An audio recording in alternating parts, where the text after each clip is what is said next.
चौधरी समाजना આગેવાન અજમલભાઈ ચૌધરીને મારતો અને અપહરણનો વિડિયો વાયરલ થયો હતો। ત્યારબાદ ચૌધરી સમાજ છે તે રોષે ભરાયો હતો। ત્યારબાદ ફરી એક વખત ચૌધરી સમાજને મનાવવામાં શંકર ચૌધરી સફળ સાબિત થયા છે। પીડિતને ન્યાય આપવા 10 આગેવાનોની કમિટી છે તે રચાવવાની પણ વાત કરી છે।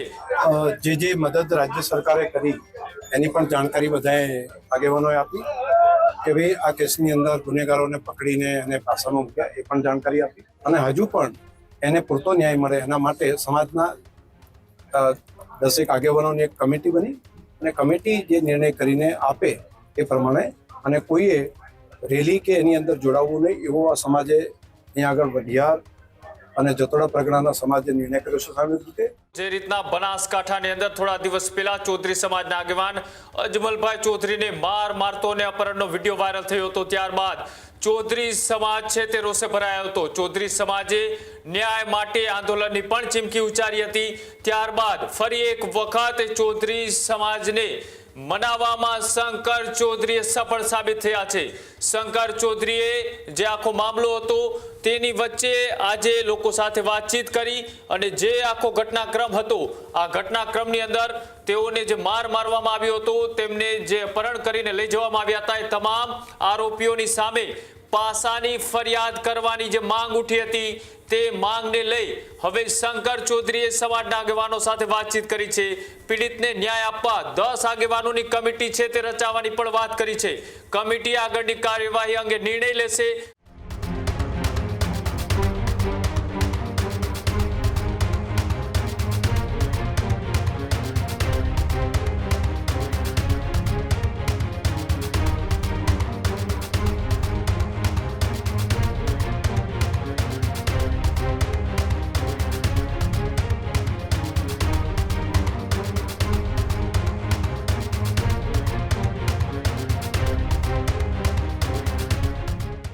રાધનપુર અને શંખેશ્વરની અંદર જે આ નિર્ણય થયો છે તેના કારણે કોઈ પણ રેલીમાં નહીં જોડાવાનો પણ સામૂહિક નિર્ણય કરવામાં આવ્યો છે। જે રીતના પૂર્વ ધારાસભ્યો સમાજના આગેવાનો સહિતના લોકોએ સરકારને વારંવાર રજૂઆત કરી હતી કે આની અંદર અજમલભાઈ ચૌધરીને ન્યાય આપવામાં આવે, પણ આજે હવે શંકર ચૌધરીએ સમાજના આગેવાનોની વચ્ચે પહોંચ્યા હતા અને ત્યાંથી તેઓએ આ વાતનો વિશ્વાસ છે તે સમાજને અપાવ્યો છે અને જે રીતની કાયદાકીય કાર્યવાહી ચાલી રહી છે તેમાં પણ ન્યાય મળે તેવું આશ્વાસન આપવામાં આવ્યું છે।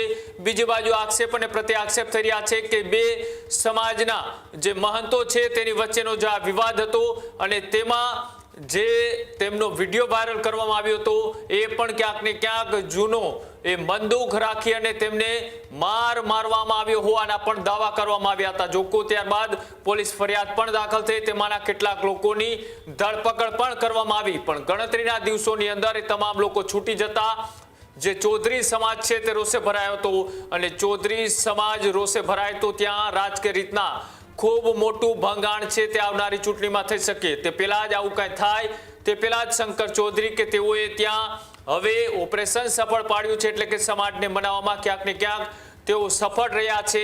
જે સમાજની માંગ હતી એ માંગને લઈ તેઓ આજે ત્યાં પહોંચ્યા હતા અને તેને લઈ હવે પ્રતિક્રિયા પણ સામે આવી રહી છે। શું કહી રહ્યા છે આવો જોઈએ। ખાસ મુદ્દા કયા હતા સામાજિક સભાના અંદર અને જે અજમલભાઈનો મુદ્દો હતો તે બાબતે શું નક્કી કરવામાં આવ્યું? જે મદદ રાજ્ય સરકારે કરી એની પણ જાણકારી બધાએ આગેવાનોએ આપી કે ભાઈ આ કેસની અંદર ગુનેગારોને પકડીને એને પાસામાં મૂક્યા એ પણ જાણકારી આપી। બાકી એના ઉપર એફઆઈઆર કરી એ પણ જાણકારી બધાએ સમાજના આગેવાનોએ વાત કરી આપી અને હજુ પણ એને પૂરતો ન્યાય મળે એના માટે સમાજના 10 આગેવાનોની એક કમિટી બની અને કમિટી જે નિર્ણય કરીને આપે એ પ્રમાણે અને કોઈએ રેલી કે એની અંદર જોડાવવું નહીં એવો આ સમાજે અહીંયા આગળ વઢિયાર અને જતોડા પ્રગણાના સમાજે નિર્ણય કર્યો છે। સામાન્ય રીતે અને સમાજને એમને હજુ વધારે ન્યાય કઈ રીતે મળે એ બાબતે સમાજના આગેવાનો બેસીને એ સાંજ સુધીમાં નક્કી કરશે. ખેડૂત ભાઈઓ છે ખેતરમાં ડ્રોન ઉડાવતા હોય છે ત્યારે આપને એક પ્રશ્ન સતાવતો હોય છે કે જે આપણે અત્યાર સુધી જીપીએસ ટેકનોલોજીવાળા ડ્રોન વાપર્યા છે, જેથી કરીને મોબાઈલ ટાવર છે અથવા તો હાઈ ટેન્શન લાઇન પસાર થતી હોય, કોઈ વૃક્ષો હોય, ત્યારે જે જીપીએસ ટેકનોલોજીવાળા ડ્રોન છે એમાં ટકરાય અને ટ્રેસ થાય છે. પણ એગ્રીવન લાવ્યું છે GNSS ટેકનોલોજી ડ્રોન, જેથી કરીને એ ડ્રોન છે એ કોઈ જગ્યાએ ટકરાય નહીં, પોતાની રીતે જ ડિસિઝન લે છે અને મૂવ થઈ જાય છે, જેથી કરીને GNSS ટેકનોલોજી ડ્રોન છે એ વાપરવાનો આગ્રહ રાખો.